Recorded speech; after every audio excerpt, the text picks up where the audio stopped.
My fellow Americans, in March we celebrate Women's History Month, honoring the countless contributions that women leaders, scientists, and entrepreneurs have made throughout American history.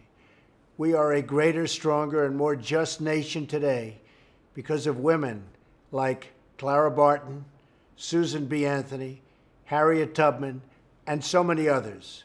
We honor them, and we recommit ourselves to a better future for every woman in America today. On my 50th day in office, I want to talk about an issue of paramount importance to families across our nation: health care. 7 years ago this month, Obamacare was signed into law over the profound objections of American people. Our citizens were told they'd have to pass Obamacare to find out what it was and how bad it was. Now we know that the hundreds of pages were full of broken promises. Americans were promised that Obamacare would bring premiums down $2,500 for a typical family.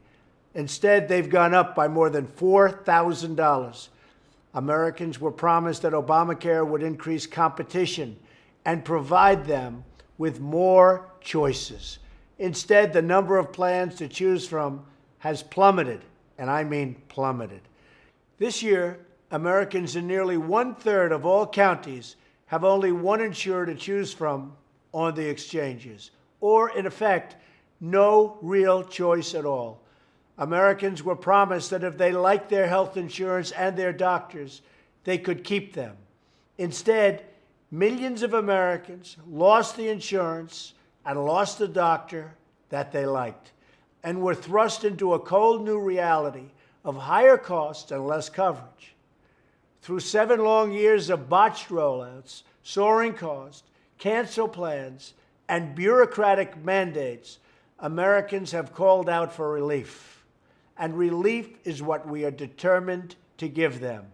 I want every American to know that action on Obamacare is an urgent necessity. The law is collapsing around us, and if we do not act to save Americans from this wreckage, it will take our healthcare system all the way down with it.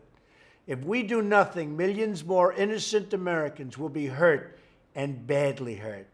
That's why we must repeal and replace Obamacare. House Republicans have put forward a plan that gets rid of this terrible law and replaces it with reforms that empower states and consumers. You will have the choice and the freedom to make the decisions that are right for your family. The House plan follows the guidelines I laid out in my recent address to Congress: expanding choice, lowering costs, and providing health care access for all. This plan is part of a 3-pronged reform process.